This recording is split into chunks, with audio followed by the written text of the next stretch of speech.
بسم اللہ الرحمن الرحیم۔ حضرت محمد صلی اللہ علیہ وآلہ وسلم نے 3 بار فرمایا، جو بندہ یہ تسبیح پڑھتا ہے وہ جنتی ہے، جنتی ہے، جنتی ہے۔ حضور صلی اللہ علیہ وآلہ وسلم فرماتے ہیں، اگر میرا امتی یہ تسبیح پڑھے تو قبر میں سفارش ہوگی، قیامت کے دن شفاعت اور جنت میں میرے ساتھ داخل ہوگا۔ محترم ناظرین، دنیا کی ہر نعمت، ہر آسائش، ہر خواب اور ہر کوشش کا اصل مقصد اگر کوئی ہے تو وہ ہے اللہ تعالیٰ کی رضا، نبی کریم صلی اللہ علیہ وآلہ وسلم کی شفاعت اور جنت کا حصول۔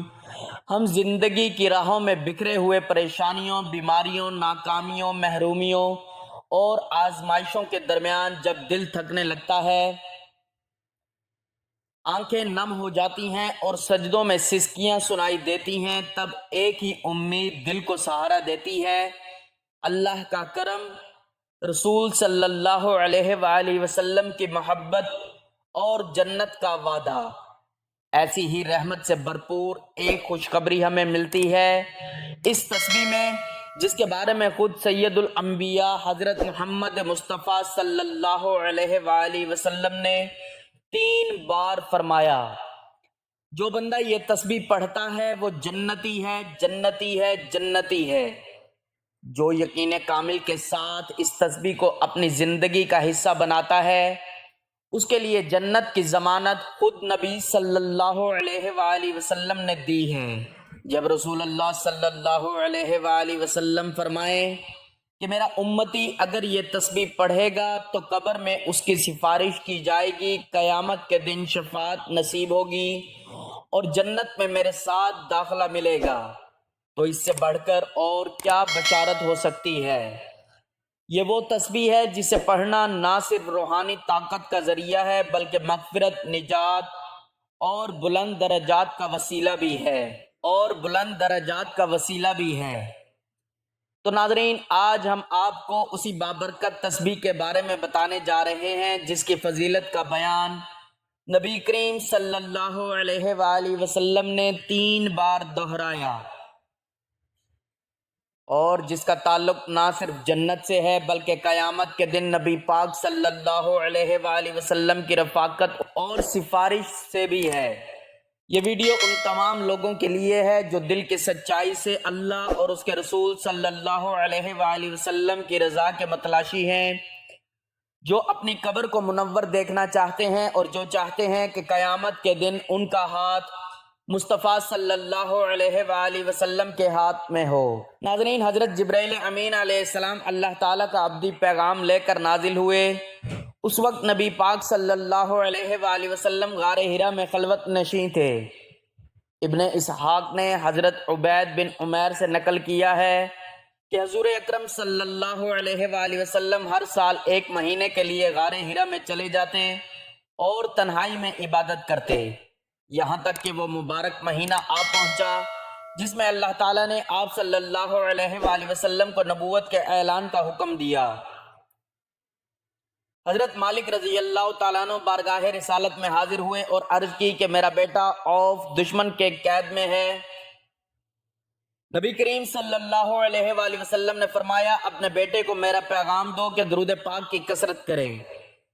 حضرت عوف بن مالک رضی اللہ تعالیٰ عنہ بیڑیوں میں جکڑے ہوئے تھے، مگر جب اس ورد پر عمل کیا تو اللہ رب العالمین کے حکم سے بیڑیاں خود بخود ٹوٹ گئیں، دشمنوں کی قید سے نکلے اور انہی کے ایک اونٹ پر سوار ہو کر چل پڑے۔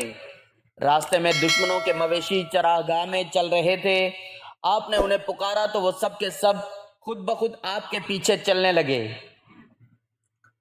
جب آپ گھر پہنچے تو دروازے پر آ کر اپنے والدین کو پکارا، وہ خوشی سے جھوم اٹھے اور حیرت میں تھے کہ عوف تو قید میں تھا، پھر یہاں کیسے آ گیا۔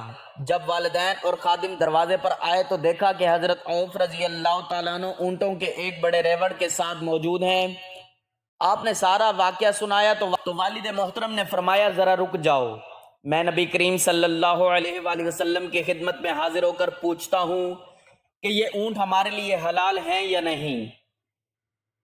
جب آپ نے بارگاہ رسالت میں عرض کیا تو سرکار دو عالم صلی اللہ علیہ وآلہ وسلم نے فرمایا، کہ ان اونٹوں کو تم جیسے چاہو استعمال کرو، یعنی وہ تمہارے لیے حلال ہیں۔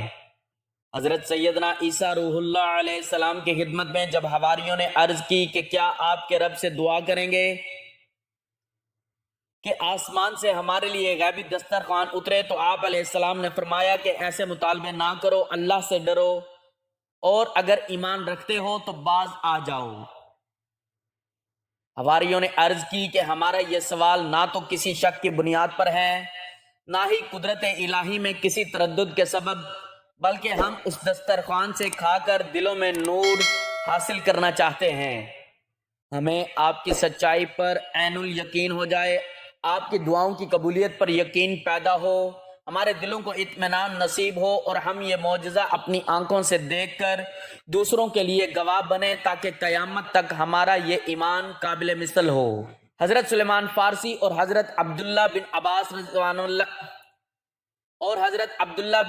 رضوان اللہ علیہم اجمعین کا بیان ہے کہ جب حواریوں نے دل سے وضاحت کی کہ یہ طلب محض تفریح کے لیے نہیں بلکہ دینی نیت سے ہے، تب حضرت عیسیٰ علیہ السلام نے ٹاٹ کا لباس پہنا اور بارگاہ الہی میں گڑ گڑا کر دعا کی، تو ایک سرخ دسترخوان بادلوں میں لپٹا ہوا نظر آیا، جو آہستہ آہستہ نیچے اترا اور زمین پر رکھا گیا۔ حضرت عیسیٰ روح اللہ علیہ السلام نے اسے دیکھ کر رو دیا اور دعا کی، اے میرے رب کریم، اسے ہمارے لیے باعث رحمت بنا اور عذاب نہ بنا۔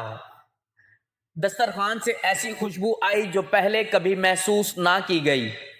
سب نے سجدہ شکر ادا کیا، پھر عرض کی، یا نبی اللہ، آپ ہی اس دسترخوان کو کھولیں، کیونکہ یہ برکت آپ کی دعا سے نازل ہوئی ہے۔ چنانچہ حضرت عیسیٰ علیہ السلام نے تازہ وضو کیا، نوافل ادا کیے، دیر تک بارگاہ الہی میں دعا کرتے رہے، پھر دسترخوان سے کپڑا ہٹایا تو اس میں موجود تھا 7 مچھلیاں، 7 روٹیاں۔ بعض روایات میں 5 روٹیاں مذکور ہیں، جن میں ایک پر زیتون، دوسری پر شہد، تیسری پر گھی، چوتھی پر پنیر اور 5ویں پر بھنا ہوا گوشت رکھا ہوا تھا۔ شمعون حواری نے سوال کیا کہ اے اللہ کے نبی، یہ کھانا آسمانی ہے یا زمینی؟ حضرت عیسیٰ علیہ السلام نے جواب دیا کہ یہ کھانا نہ زمین سے ہے نہ جنت سے، بلکہ یہ اللہ کی قدرت سے ہے۔ سب سے پہلے بیمار، نادار، محتاج، جزامی و اپاہج لوگوں کو بلایا گیا۔ آپ نے فرمایا، اللہ کا نام لے کر کھاؤ، تمہارے لیے یہ باعث برکت ہے اور منکروں کے لیے باعث عذاب۔ پھر یہی بات باقی لوگوں سے کہی گئی۔ پہلے دن 7300 افراد نے اس کھانے سے حصہ لیا، پھر وہ دسترخوان اٹھا لیا گیا، لوگ دیکھتے رہ گئے، اور وہ ان کی آنکھوں کے سامنے فضا میں بلند ہو کر نظروں سے اوجھل ہو گیا۔ تمام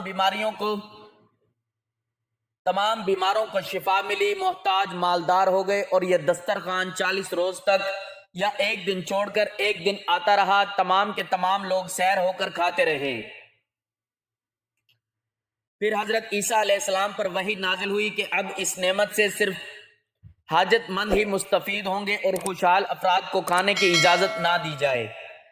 جب یہ حکم ہوا تو مالداروں کو ناگوار گزرا اور بولے، یہ تو جادو کا کرشمہ ہے۔ ان میں 300 منکرین ایسے تھے جو اپنے اہل خانہ کے ساتھ رات کو سکون سے سوئے، لیکن صبح اٹھے سور کی شکل میں اٹھے، گلیوں میں بھاگتے پھرتے کھاتے، اور ان کی حالت قابل رحم تھی۔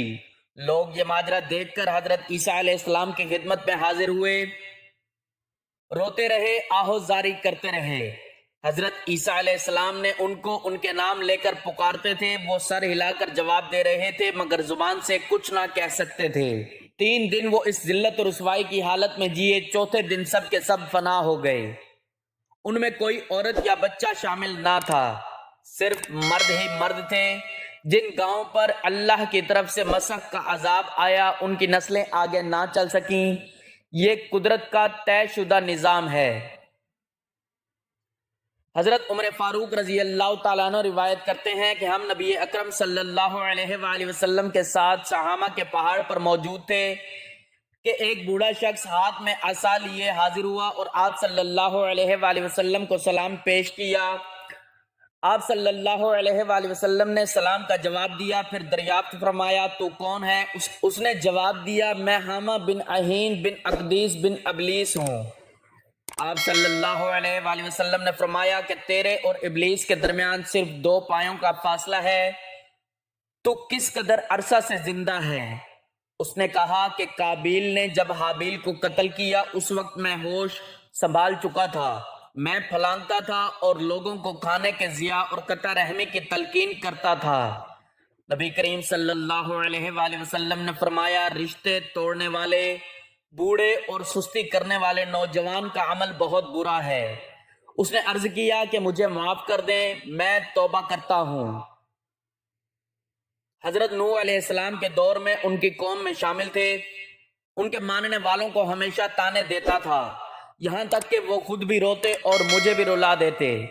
ایک موقع پر حضرت نوح علیہ السلام نے فرمایا کہ اگر میں تیری بات مانوں تو یقیناً میں خسارے میں رہوں گا، اور میں اللہ کی پناہ چاہتا ہوں کہ میں جاہلوں میں شامل ہوں۔ میں نے عرض کیا، اے نوح، میں انہی لوگوں میں شامل ہوں جو قابیل کے ذریعے سعادت کے خلاف خون ناحق کے عمل میں شامل ہوئے۔ کیا میری توبہ بارگاہ الہی میں قبول ہو سکتی ہے؟ حضرت نوح علیہ السلام نے فرمایا، اے حامان، نیکی کی طرف لوٹ آ، حضرت اور پشیمانی سے پہلے توبہ کر۔ اللہ تعالیٰ نے جو کلام نازل فرمایا اس میں نے پڑھا ہے کہ جو بندہ سچے دل سے اللہ کے حضور توبہ کرتا ہے، اللہ رب العالمین اس کی توبہ کو قبول فرماتا ہے۔ لہٰذا اٹھ اور وضو کر کے 2 رکعت نماز پڑھ۔ حامہ بیان کرتا ہے کہ میں نے اس وقت وہی عمل کیا جو مجھے حضرت نوح علیہ السلام نے کرنے کا حکم دیا تھا۔ پھر حضرت نوح علیہ السلام نے مجھے آواز دی کہ اپنا سر بلند کر، کیونکہ تیری توبہ آسمان سے قبول ہو چکی ہے۔ پھر 1 سال تک سجدہ میں پڑا رہا اور میں حضرت ہود علیہ السلام کے ساتھ ان کی مسجد میں موجود تھا جب وہ اپنی ایمان والی قوم کے ساتھ تھے۔ میں ہمیشہ ان کی اپنی قوم کو دعوت دیتے ہوئے دیکھتا اور ان کے ساتھ غم میں شریک ہوتا، یہاں تک کہ وہ اپنی قوم پر رونے لگے اور مجھے بھی رلا دیا۔ اور میں نے حضرت یعقوب علیہ السلام کی بھی زیارت کی اور حضرت یوسف علیہ السلام کے امانت داری کے عہدے پر فائز رہا، اور حضرت عیسیٰ علیہ السلام سے اور حضرت الیاس علیہ السلام سے میں وادیوں میں ملتا رہا اور اب بھی ان سے ملاقات ہوتی ہے۔ اور میں نے حضرت موسیٰ بن عمران علیہ السلام سے بھی ملاقات کی، انہوں نے مجھے تورات سکھائی اور فرمایا کہ اگر تم حضرت عیسیٰ علیہ السلام بن مریم سے ملو تو ان کو میرا سلام پہنچانا۔ چنانچہ میں نے حضرت عیسیٰ علیہ السلام سے ملاقات کی اور حضرت موسیٰ علیہ السلام کا سلام عرض کیا۔ حضرت عیسیٰ علیہ السلام نے مجھ سے فرمایا، اگر حضرت محمد مصطفیٰ صلی اللہ علیہ وآلہ وسلم سے ملاقات ہو تو ان کو میرا سلام کہنا۔ تو جب میں نے رسول اللہ صلی اللہ علیہ وآلہ وسلم کو حضرت عیسیٰ علیہ السلام کا سلام پہنچایا تو حضور اقدس صلی اللہ علیہ وآلہ وسلم کی مبارک آنکھوں سے آنسو جاری ہو گئے اور آپ صلی اللہ علیہ وآلہ وسلم رونے لگے۔ پھر فرمایا، حضرت عیسیٰ علیہ السلام پر بھی قیامت تک سلامتی ہو اور تجھے بھی سلام ہو، کیونکہ تو نے ایک امانت ادا کی۔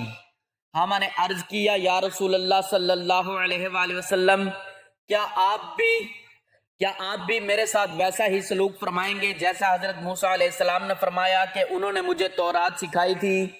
تو رسول پاک صلی اللہ علیہ وآلہ وسلم نے حامہ کو سورت واقعہ، سورت مرسلات، سورت النبا، سورت تکویر، سورت فلق، سورت الناس اور سورت اخلاص سکھائی اور فرمایا، اے حامہ، اپنی ضرورت ہم سے بیان کرو اور ہماری ملاقات ترک نہ کرنا۔ حضرت عمر رضی اللہ تعالیٰ عنہ بیان فرماتے ہیں کہ جب نبی کریم صلی اللہ علیہ وآلہ وسلم کا وصال شریف ہوا تو ہمیں حامہ کی خبر نہ رہی کہ وہ زندہ ہے یا وفات پا چکا ہے۔ اکیلی کتاب الزوفا امام ابو نعیم بہی کی دلائل نبوہ حضرت عبد الرحمن بن ابی لیلہ رضی اللہ تعالیٰ عنہ سے روایت ہے کہ ان کے قبیلے کا ایک شخص عشاء کی نماز کے لیے نکلا اور واپس نہ آیا اور گم ہو گیا، تو اس کی بیوی حضرت عمر بن خطاب رضی اللہ تعالیٰ عنہ کی خدمت میں حاضر ہوئی اور سارا واقعہ سنایا۔ تو حضرت عمر رضی اللہ تعالیٰ عنہ نے فرمایا کہ 4 سال تک انتظار کرو۔ چنانچہ اس عورت نے 4 برس صبر کیا۔ پھر حضرت عمر رضی اللہ تعالیٰ عنہ نے اس کو نکاح کی اجازت دے دی اور اس نے نکاح کر لیا، لیکن کچھ ہی وقت کے بعد پہلا شوہر واپس آ گیا تو لوگوں نے یہ معاملہ دوبارہ حضرت عمر رضی اللہ تعالیٰ عنہ کے سامنے رکھا۔ حضرت عمر رضی اللہ تعالیٰ عنہ نے اس شخص سے پوچھا کہ تم کہاں تھے اور اتنے عرصے بعد کیوں آئے ہو؟